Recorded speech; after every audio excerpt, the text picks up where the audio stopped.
Welcome to IVF This, episode 168, IVF and Doing Nothing. Welcome to IVF This. I'm your host, Emily Ginn. After 10 years of primary and secondary infertility due to both male and female factor infertility, I am now the mother to 3 beautiful miracles.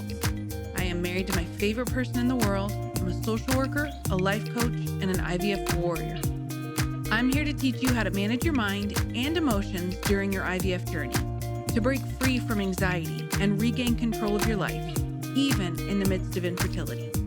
I'm going to teach you how to say IVF this to how we think about, talk about, and experience infertility. Let's go. Hello, my beautiful friends. I hope you're all doing so well today. I apologize I was not in your feeds last week. You might have noticed my beautiful mother had a hip replacement, and I was spending time with her, making sure that she was doing well. She is doing very well. But that was the reason I did not get to talk to you guys last week. But I do have a little bit of a different flavor of an episode today. I want to talk to you guys about a book that I recently finished listening to. If you have listened to me for any period of time, you know that my ADHD kind of makes sitting down and reading very difficult for me. So in an effort to kind of trick my brain, I jumped on the Audible bandwagon a few years ago, and I have kind of a voracious reading appetite through Audible. Anyone who tells you that that's not really reading, they're full of crap. That's my experience.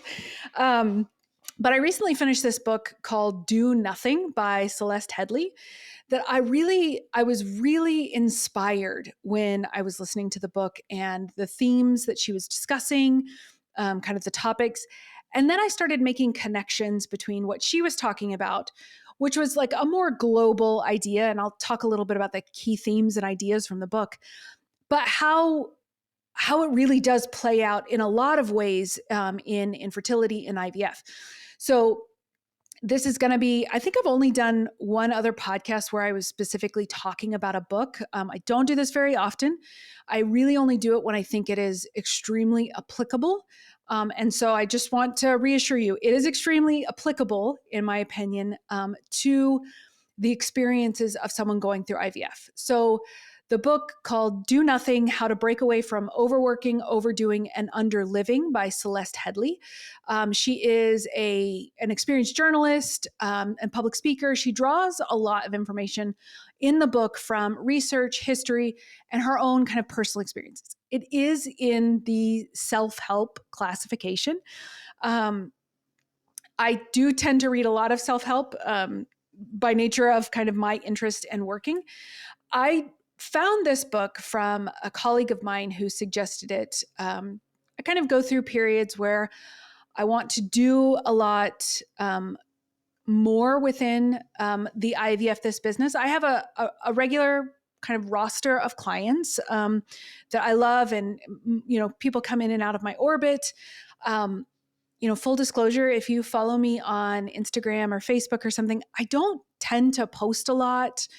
I don't do a lot of engagement. It's actually, it's a little bit overwhelming for me. I have a little bit of struggles of like logging on and actively engaging. I know that for a lot of people who run online businesses, that's kind of a no-brainer. Why wouldn't you do that?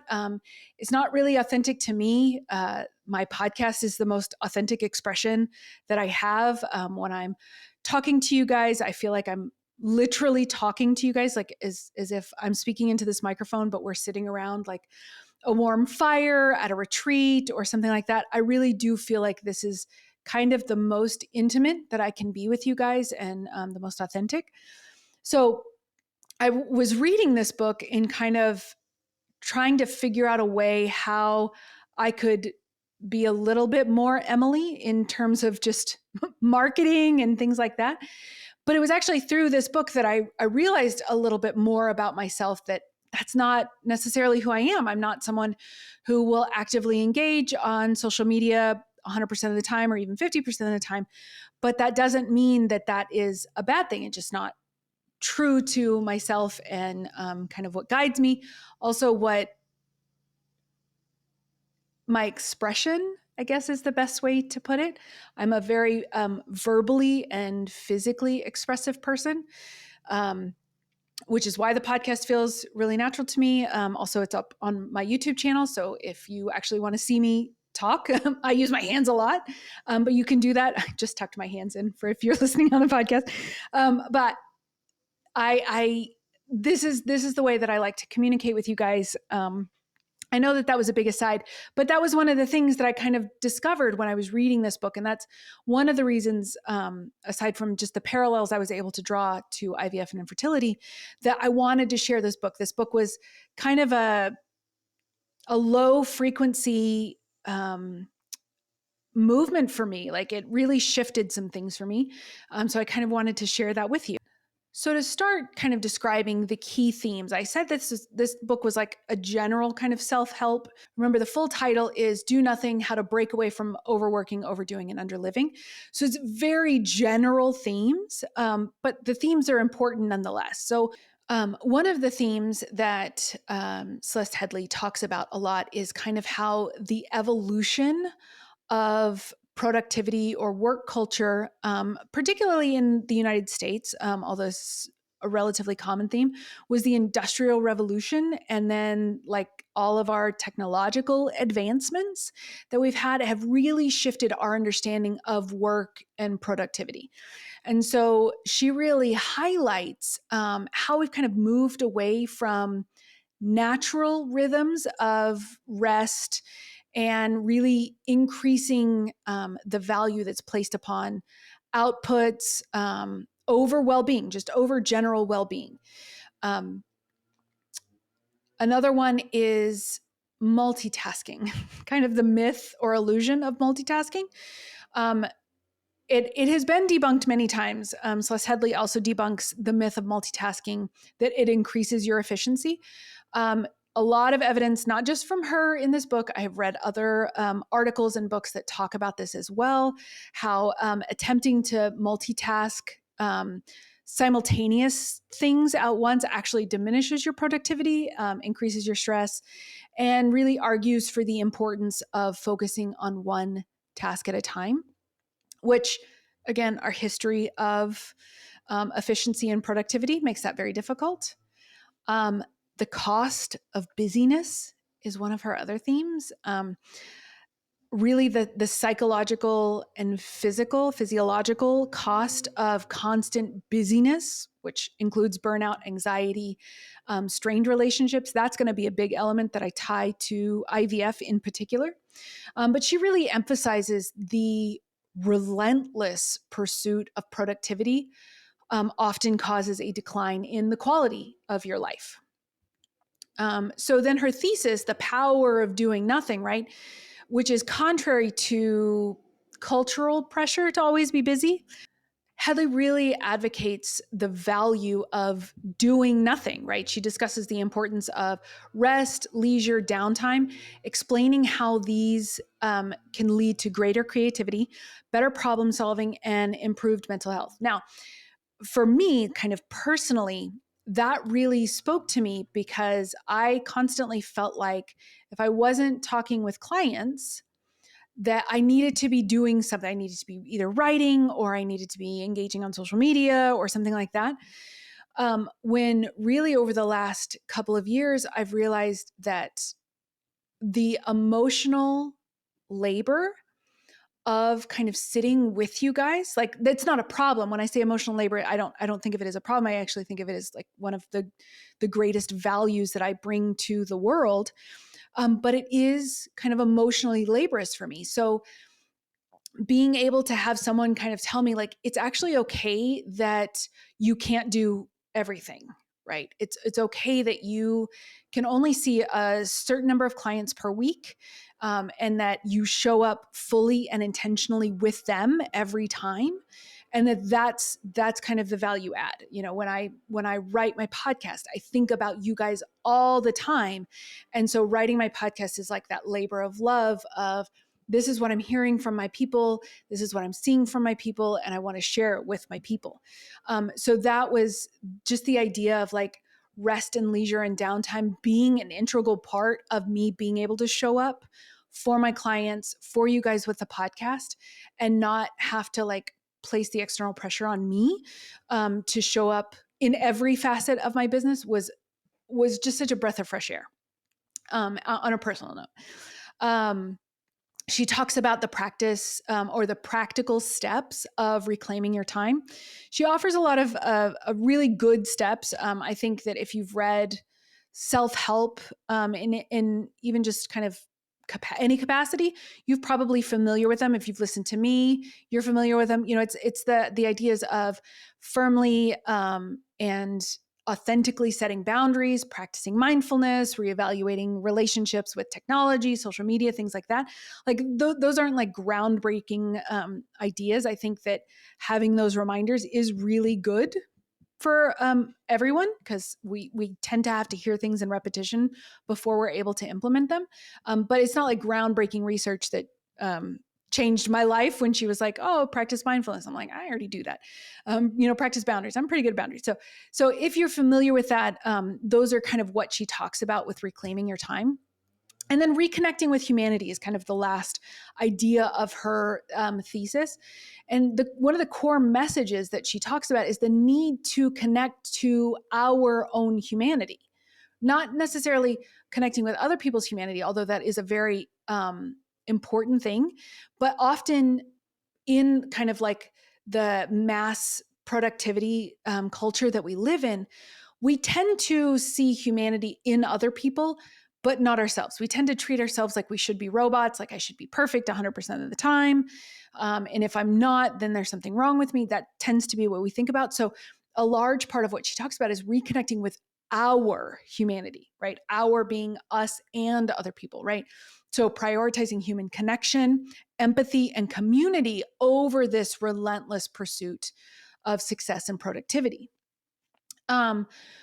One of the things that I'm kind of thinking about moving forward in the future is kind of having our own IVF This like Facebook community. I haven't 100% decided on it, because if I do something, I want to do it with my whole heart and my whole chest and be dedicated to it. And I'm not sure what that could look like, but I know that there's a lot of communities that exist that after a while tend to make you feel worse in the infertility and IVF space. And that's not what I want it to do. So while I'm kind of thinking about it and trying to be really deliberate and intentional about it, just know that those are some of the things that I think about when I walk through my everyday life. And I'm thinking about all of you kind of going through this and what would be the best, most supportive thing that I can do. But basically, Do Nothing is like a really compelling, for me, call to action for anyone feeling overwhelmed by the demands of modern life, just literally living in modern society. And a lot of what she talks about in terms of like being a support to yourself and other people are themes that already resonate for me and I already talk about, which may be another reason that I really enjoyed the book. But when I talk about drawing parallels to Do Nothing by Celeste Headley and the experiences of my people going through infertility and IVF fertility treatments, whatever that looks like, I think we can draw some really meaningful parallels. One of the first ones, which I kind of hinted to earlier, was the pressure to do more, right? So in the book, Headley really criticizes the modern obsession with productivity and the pressure to always do more, often at the expense of our well-being, right? I said that earlier. And what I see with so many of my clients and when I am on social media and I read posts and things like that, as individuals, we tend to try to push through any obstacle or barrier that we can with fertility treatment. So that might mean, going through 4 back-to-back treatments, even if that is at the expense of your physical, mental, emotional, financial toll, right? Kind of doing anything and everything possible to achieve pregnancy, to get your baby at the end of the pregnancy, right? I kind of joke about, sometimes we feel like we have to throw out all of our plasticware and replace everything with glass, and throw out, if you use like scented body lotion or cologne, perfume, things like that, anything with scent, we tend to like well, this is going to be the thing that really helps. I'm going to throw all of this out. We tend to push and push and push ourselves to a breaking point. And so I think, when we talk about this idea of doing more, doing everything at the expense of this one goal, the thing that I want for you guys is just to do that intentionally, right? If that's the path that you're going to choose, I'm in no position to tell anyone how to live, but make sure you're doing it with intention. A lot of the people that I have worked with who have done that, who have kind of really just pushed and pushed and pushed at the physical, mental, emotional, or financial expense of their lives, have done so typically in an attempt to avoid the feelings, right? Because if we're doing something, right, then our mind is going to be, we're less likely to be overwhelmed with the emotions. Now, emotions are very patient. They will wait for us, and usually we will get knocked down when our guard is down. I have talked about this before, how, for a very long time, I had a lot of anxiety around going to bed, like bedtime, because, if at that time, if I had kids, or, they were in bed, or, even before kids, when we were really in the thick of primary infertility, that, 18 months before we got pregnant, going to bed was like one of the most anxiety producing times, because at that time I was a staff social worker. So sometimes I was up at the hospital 10, 11 hours. And so it was great, because when I got home, my husband at that time was working on his dissertation. So he was working for hours and hours on end. But right before bedtime, this sacred time where I wanted to feel at peace, I felt nothing but anxiety, because it was like all of my, resolve was down. And so all of the emotions would just come up. I spent most of those evenings crying, or being in, just a terrible spiral, beating the crap out of myself in my mind. And I think a large reason that we push so hard, we think, I'm going to get rid of all of these things, I'm going to overhaul my life, is an attempt to avoid those emotions. Those emotions are going to be there no matter what, right? And I think the more often that we press to do in order to kind of outperform or outproduce those emotions, the more likely we are to be really, really taken by surprise when they come up, because they will come up. But we're not braced for them, because we think, I've outsmarted the system. I can sidestep these emotions just by doing, and that's not true. They will come to you. And so I think when you kind of do things from a very deliberate and intentional place, you are anticipating, like, okay, I'm going to do these, I'm going to do 3 cycles back to back, let's just say. That's the protocol that my doctor and I and my partner, if I have one, have agreed to, and that's what we're going to do. And I know that there's going to be emotional fallout, and I'm going to have to process through this stuff. I'm not going to just try and shove it down the entire time. I'm going to be very deliberate with, like, taking the time to process, whether that's, every single day if I need that time, or after I get out of doctor's appointments, before I go into work, or whatever that looks like for you, just as long as you're doing it intentionally and deliberately. Another topic that she talks about, which I talk about a lot on this podcast, is the myth of control, right? Headley discusses how the belief that we can control outcomes just through like sheer effort, determination, and multitasking's complete myth, and tends to just exacerbate or make worse our feelings of powerlessness or frustration or burnout when our results don't align with our expectations, which kind of often they don't. And so in a fertility journey, whether you're, trying to spontaneously get pregnant, or you're going through some sort of fertility treatment, IVF, whatever, it is fraught with this illusion of control, right? We believe that if we follow our doctor's guidance, our acupuncturist, our energy healer, our whatever, right? It starts with the egg book, right? We believe that if we follow these protocols perfectly, and we try every possible solution that we can think of, it will guarantee a success. When our outcomes don't match our efforts, right? That feeling of despair is so palpable, right? Because I've done everything right. I did everything I was told to do. I pulled in multiple sources, multiple experts, and it's still not working, right? And so that really highlights the need to acknowledge our limits of control. Just our limits of control. I talk about this all the time. We can only control three things. We can control our thoughts, we can control our feelings, and we can control how we show up, what we do in our lives. And outside of those things, when we try to control everything outside of those three things, that is when we feel the most out of control, right? It's quite the paradox, right? We think it's going to give us control if we can, control these other things. Ultimately, it actually leads us to feeling worse and more out of control. So just kind of thinking about, right, when I ground myself specifically, like when I'm feeling really out of control, I've checked in with myself so many times. There are like things that I do with my body that I can tell I'm like, oh, I'm trying to I have a feeling of urgency, or I'm trying to control this, right? So those, I've developed that like keen sense from my body when I'm doing those things. So just checking in with yourself, right? I'm feeling so out of control about this. Why? More often than not, you probably feel helpless, or out of power, or you're trying to control something you have zero control over, right? So thinking about those things. The cost of busyness, right? I explained the relentless pursuit of productivity results in burnout, stress, diminished quality of life. I talked about that earlier. The relentless focus on fertility treatments and infertility can control and consume our entire lives, right? It leaves by nature. For me, it was like a switch flip. The moment I decided I wanted to have kids, it was like that was then all I could think about after about 2 to 3 months of trying.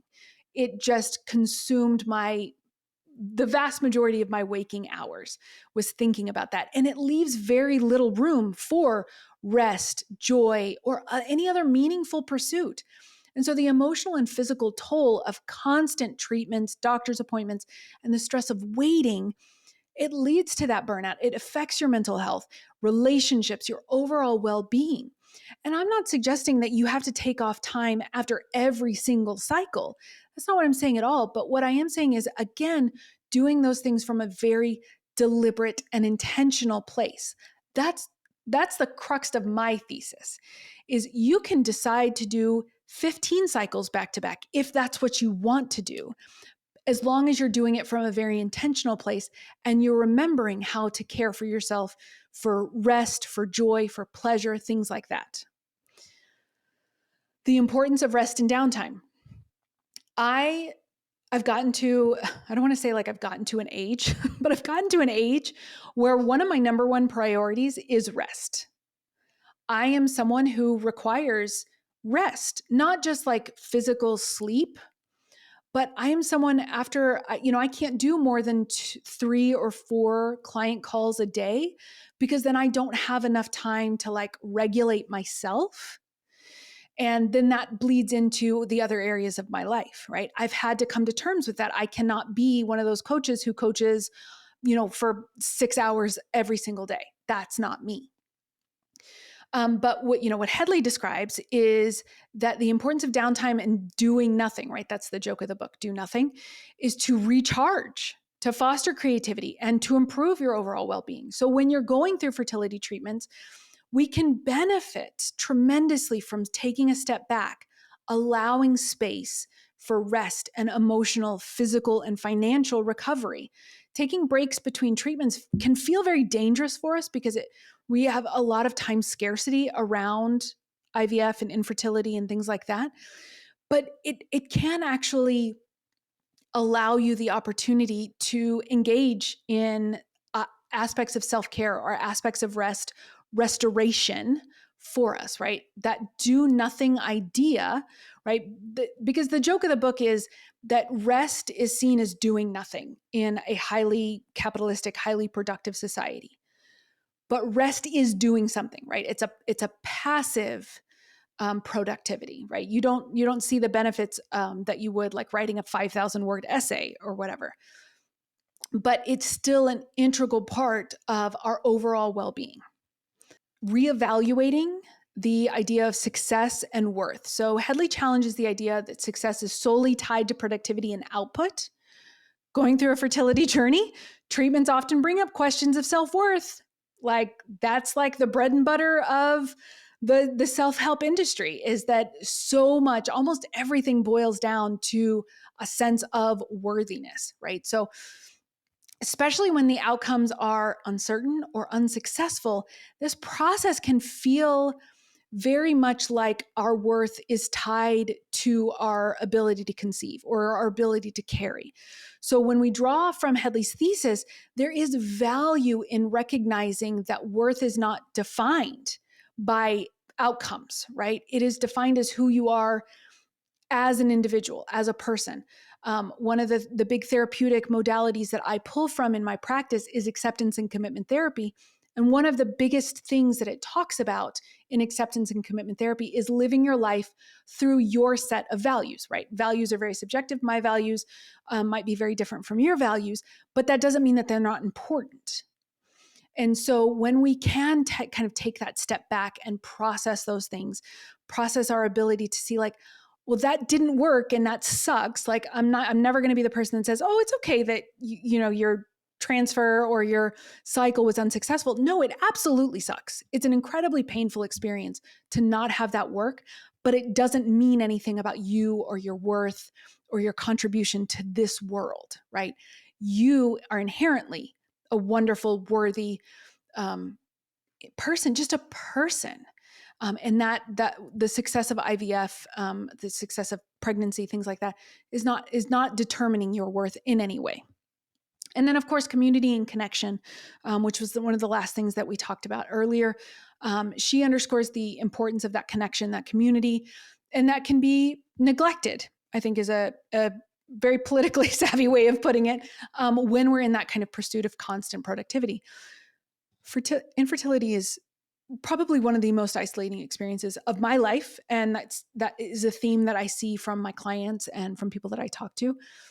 And so we want to highlight the balance of self-compassion, the need to take back from pressure, finding a community, whether that's, the community that you already have and that are incredibly supportive, finding an infertility or IVF specific community, a coach, a therapist. We need somebody, some people, a group to help support us. We cannot do it alone.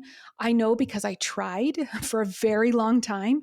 And I just ended up in a perpetual cycle of burnout and overwhelm.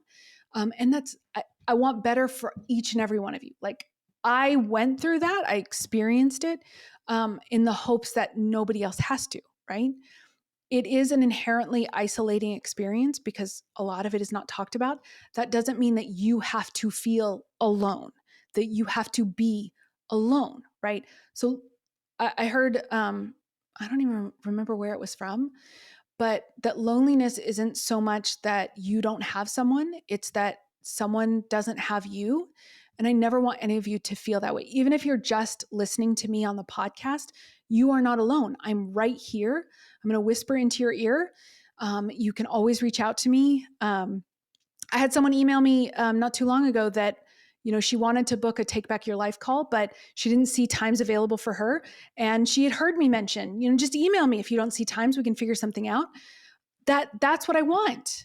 I want you guys to reach out. Even if we never worked, you never have to pay me a cent, but I am here with you through this process, even if I'm just the only person. And that's okay. I've got you. So that is what I have for you today. I encourage you to, if this episode or the book really sounds like something that you think would be beneficial for you, do it. To read the book, listen to the book. It's actually her who narrates the book on Audible, which I really love.